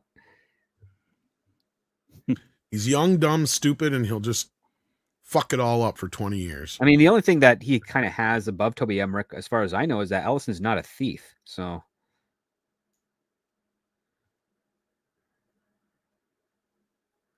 that we know of thus far. Yeah, that we know. Yeah. I mean, sure, he pays for a lot of it. I'll say this way: he's been around long enough that if he was a thief, it would have come to light by now. But because he's not, I think he's been so. I was just gonna say, I think here's the difference, and you're probably right on that, Script, because the difference between the two is he's always had Daddy there to help him buy whatever he wanted before. Yeah. Right. So there's the difference probably in that. But either way, I just wanted to get everybody's kind of gauge on this, especially Mikey's, since we don't get him too often. And this is a business deal and kind of your domain. Well, I gave you my comments already. He's got anger and passion, and he's right for all of it. And I have become an expert in shopping for gay pride merch right now. And that was the end. No? Actually, yeah, I think we're out of super chats, and I didn't have really any other topics. We didn't get the Captain America 4 trailer, so Daniel Rickman, or how you say his name, it's full of shit. Yeah. Daniel RPK. I don't know who that is. He's some scooper, supposedly. He's been kind of a whatever. Oh, like My Time to Shine Hello and all of his. One of those kind of guys, yeah. And they were the one claiming that we were going to get a Captain America 4 trailer today. Maybe if they never reshot it. Even Grace Randolph believed it. I was going to say, yeah, this movie ain't coming out for almost like a year. Superman, James Gunn's Superman will come out before Captain America 4. Oh, probably. Wow. Otherwise, I mean, there's a bunch of Alien Romulus stuff that's coming out, but sweet, because my salad has been eaten and my steak is awaiting downstairs. Yeah, I was going to say, we're going to probably wrap this up tonight. I want to thank everybody involved with the show on the panel, of course. Script, anything you got going on? I think I'm hanging out with Price a little later today, talking some Quantum Leap, right? Yeah, Quantum Leap tonight at 10 p.m. on Price of Reason Live. Set that up here. Yeah, I'll try and redirect you guys over there. Price is going to have a live stream called "The Price of Being Reasonable is Dealing with a Crazy Mexican." And then we got go ahead, Price. Hey, I always like when you're here, Mikey, and you always bring your own kind of character and vibe, and it's good. We can't always be the same, and it's good that there's different people bringing different vibe to a stream. Gracias, señor. Now I just need you to smuggle in my script doctor, because when he gets there, I'm going to give him a typewriter. I'm going to put him on the couch, and I'm going to hug him tight and make him my little couch pillow until he finishes fixing my Star Trek. De nada, Mikey. Tú es muy inteligente. Tú eres muy inteligente, señor. Sí. What the hell did you all just say? Something about something. You're in honor of Pride Mouth. El señor Price Reason está bien bueno, delicioso. I just hit on him in Spanish. Well, I would don't know. love to get I'm down blushing. there. I would love to get down there, hang out with you guys, and start getting to work. But again, there's still a lot of barriers I have to climb I know. over. I'm just all excited to see his script. Me. Listen, me too. And I'm trying Don't to get worry, my I'm way not down going there. anywhere. The place is yours year round. That's what he's told me too. So be careful. I might show up. That's cool. Okay. Good luck. Once any of you show up on the stream, Nick, Price, I actually know where he lives. I could show up, surprise him if I wanted to. It's gonna turn into Mexican misery. You check in. Good luck checking out.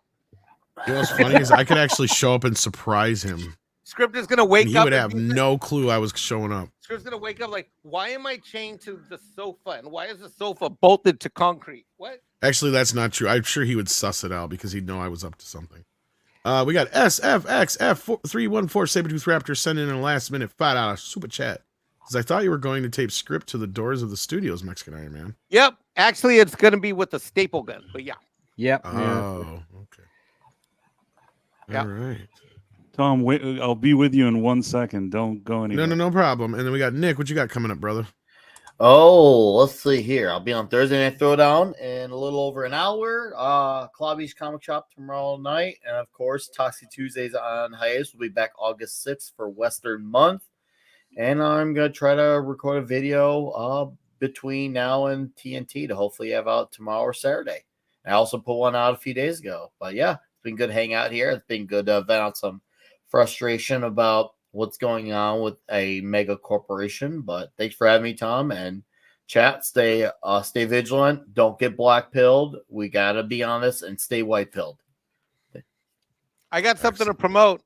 Go ahead, Mikey. My buddy Brian, and I don't have a financial interest in this, but his the final chapters of his saga called Six Gun Gorilla is out.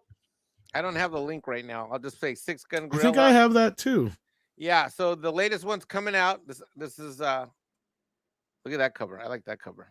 These are old copies. The new one's not out Looks yet. like Harambe with a gun. This is my second favorite cover that he did. Look at that. If Mexican Iron Man was a gorilla with a 6-gun, that would be him on the prairie right there with the little lady. Hello there. Would you like to taste a banana? Get it, Tom? Get it? Would you like to taste my banana? Get it? Yes. The banana of Harambe. Anyway, 6-Gun Gorilla. Check it out. Indiegogo. All right. Well, if you got that link, I can share that in the chat. But I also got Price's link there, and there you go, guys. And with that, was there anything else we needed to plug? I don't think so. I think we... Paulie's yelling at me and sending me a text for not promoting his book. Was I supposed to promote his book? Well, we did promote his book, but we'll promote it again. Just send me a text saying, what the fuck? Thanks for promoting my book. I just got a text right now. Was I supposed to promote his book? No, you're supposed to reply back. You're welcome. Oh, okay. Let me tap. Well, I got his book today, and I showed it at the beginning of the show. You are welcome. I just texted him back. You know me. Yeah, so I got his book, and I shared the link earlier, and I'll grab it again here. Call me Charleston, right? Yeah, there it is. Yep. Yeah, very well written, by the way. Yeah, Aha! I got to read it before it was even out on the street. Because you're Peshu. No, because I'm a poly Latino slant fucking stalker. That's what I am. Anyway. All right, guys. Let me get. I'm trying to find his link here. But anyway. Post comment. He changed his icon. Thanks for having me, guys. It's always fun being here. I'm sorry. I'm a visual person. Yeah, there we go. All right. Take care of yourself, guys. Oh, we got one more here from Batman, who says, does South Park fall under the animation division? Well, no, because that's Matt and Trey thing. I put the wrong fucking link in there. They own, I can't remember the percentage now, but it's enough to where nobody else touches South Park with them. And Mike Judge has the same kind of deal. So those would two that would fall outside of that purview, I'd imagine, right, Script? Yep. I mean, essentially, they just have a distribution or license deal with the company. So South Park Studios they have that Studios issue with and Paramount and Warner Brothers right now because they split their content.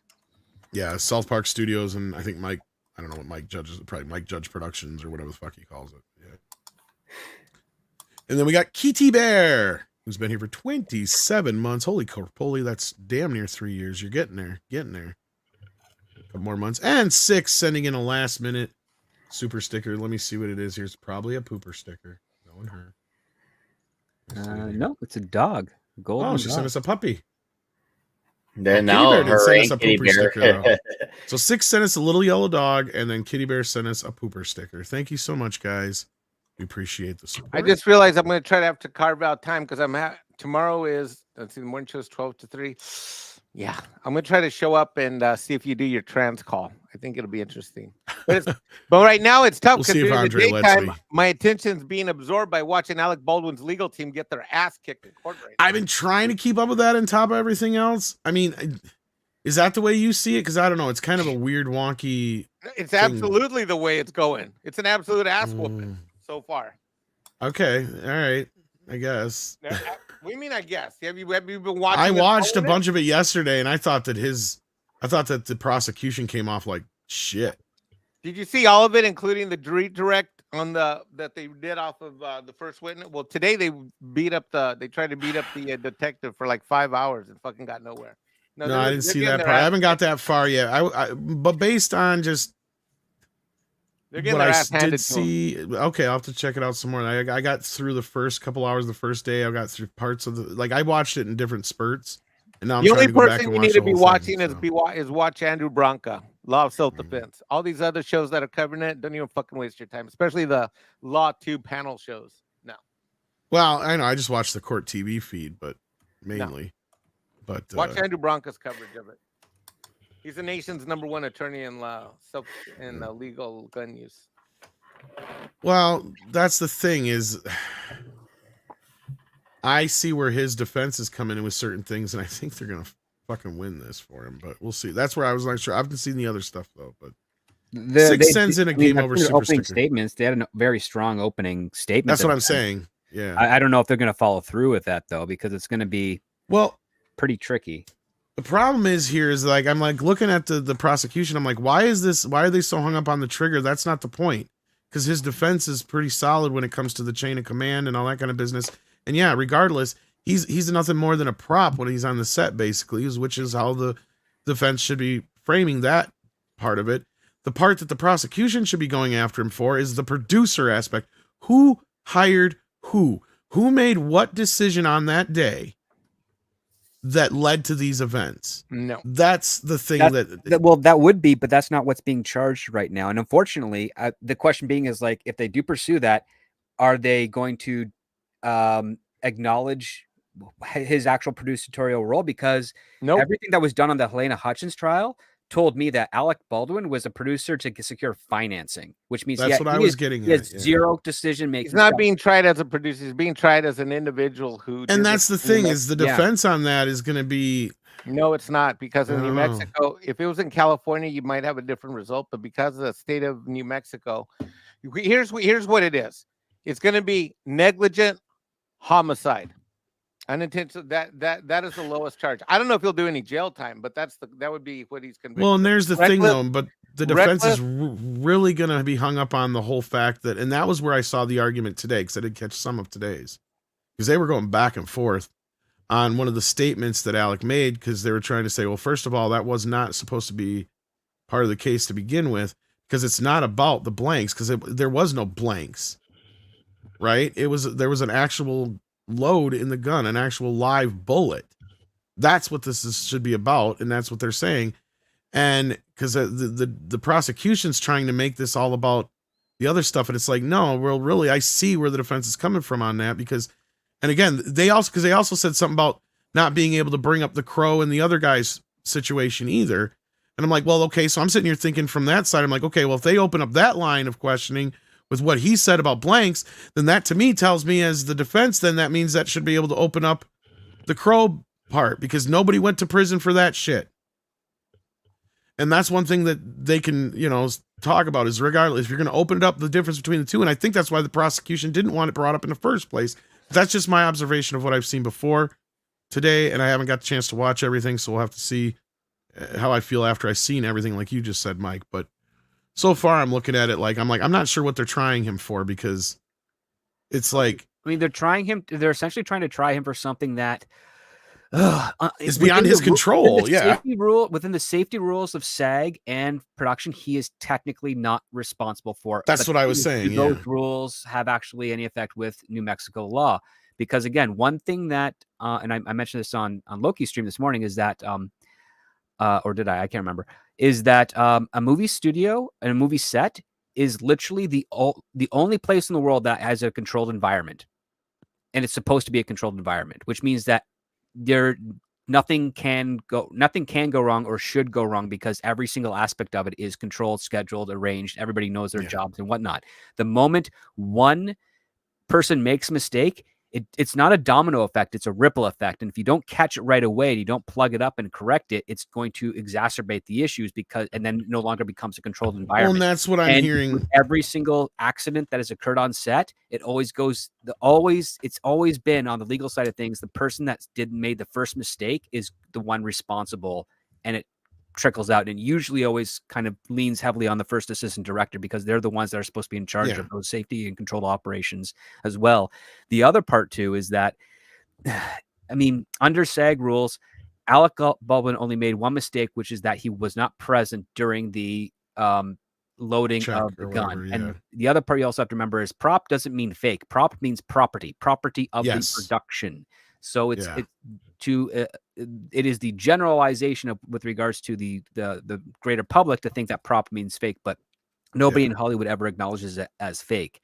See, and that's what the prosecution's kind of leaning into a little bit too much. And that was the other thing too. Script said the only thing that's important, but he said it so fast. Listen, here's the thing: it's an involuntary negligent manslaughter charge. That's what it is. Charge, yeah. And in the state of New Mexico, there are two things that don't have any kind of special discretion.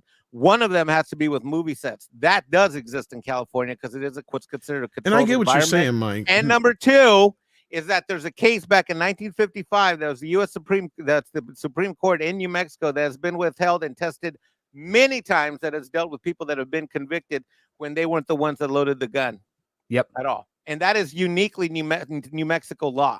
That might fuck them in that sense, and I don't know. I have to read into that. That is the most. Those two things are the. Well, here's the thing: is the prosecution. Let me say this though. The prosecution, from what I saw, was also trying to get hung up on the fact that he was not following, like you were saying, following certain gun stipulations.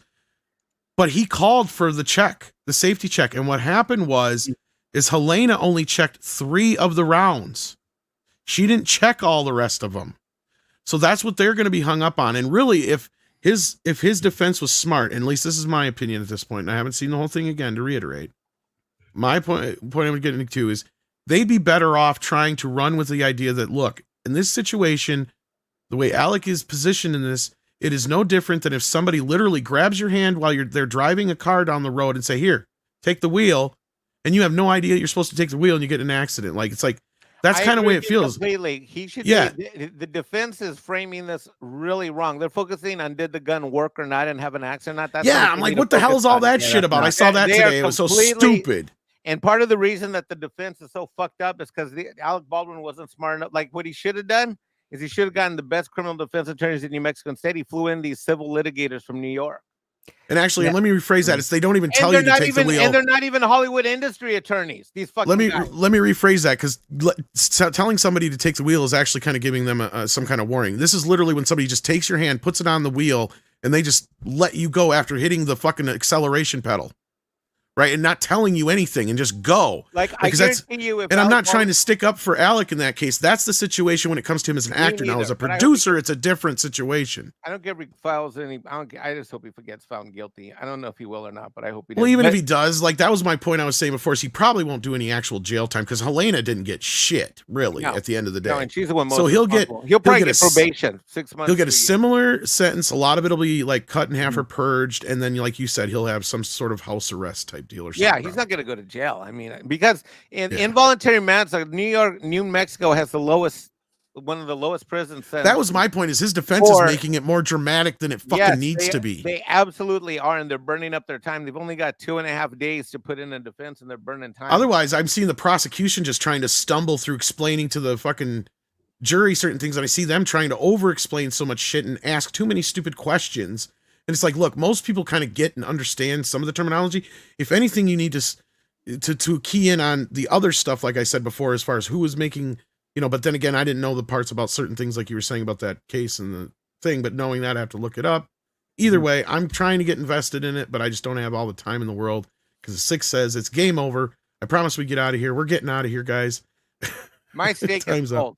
I hopefully this way. I will say this, and I can say this with 100% certainty. 99% of the United States gun owners and the safety rules that they stick to would not pass muster at a movie studio set.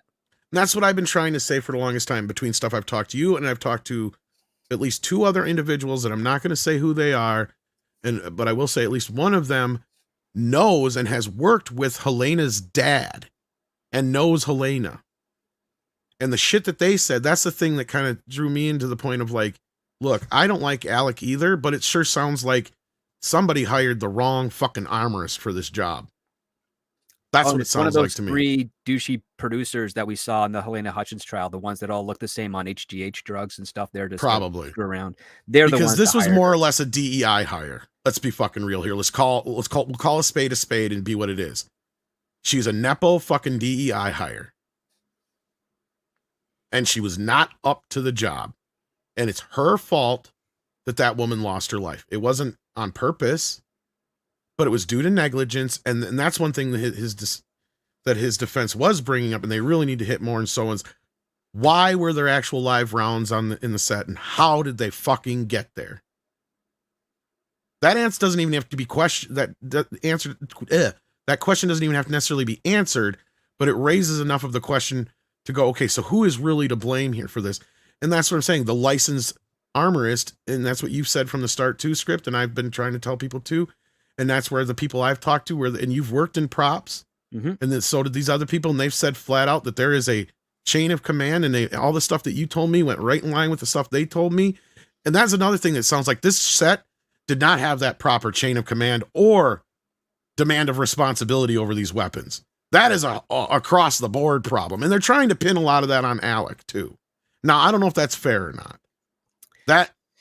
I don't know anyone in Hollywood that has thought that was fair. They all think that, like, yeah, he should have been witness to the stuff. That's the only criticism I've heard of it. So why wasn't he witness to that stuff? That's SOP, standard operating procedure. But everything else is like, yeah, if she brought a live round or didn't know that there were live rounds on there, that's on her, because you're supposed to have that knowledge. And you're absolutely right. She's a Nepo baby. She's not even biologically related to Gutierrez. She's an adopted kid of sorts, and she has no skills or anything. And so she grew up kind of around what he did and then tried to make a career in that regard. And I guarantee you, because he's an older fellow and he doesn't like to work so much anymore, he's kind of taking it easy. If he was asked to do Russ, he's like, no, I'm not doing it. And they needed an extra safety name to secure either a credit or a permit or something, and they just got her because it's close enough. And it's like, oh, it's her daughter, it's his daughter and something, so that'll make things easier on all the paperwork we have to sign over in New Mexico.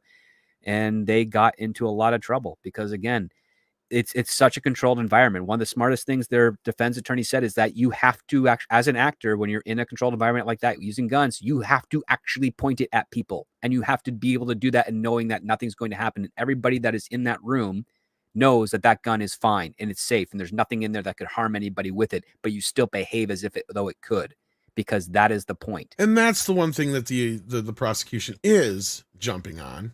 And I mean, in that defense, I mean, if Alec was acting irresponsibly with the weapon, it was caught on film. It was clearly caught on film, and it'll be brought up and shown at some point, I'm sure, and it'll be up to that jury to decide how they feel about steak this. Now? Yes, we'll let Mikey go get his damn steak. We're trying to wait for the end of the show. I love you, brother. I love all you guys. Check out all these guys' channels. Check out everybody's books that we have plugged tonight. Paulie, thanks again for... I think I paid for it anyway, but whatever. Either way. I do have that Gorilla book, too, that you have there. I don't know if I bought that one or you sent it to me, Mike. One or the other. Or they sent me a copy of it for free, one of the two. I don't even remember anymore. See, that's the thing. I started buying so many of people's campaigns. I stopped because I couldn't remember who's ahead anymore, and some of them got sent to my old address and shit. So, okay, bye. I should have a salad. All right, take care, guys. Have a good night. I don't have any salad dressing though. And rib harambe. Salad dressing. Just use oil and vinegar. And on that note, for harambe.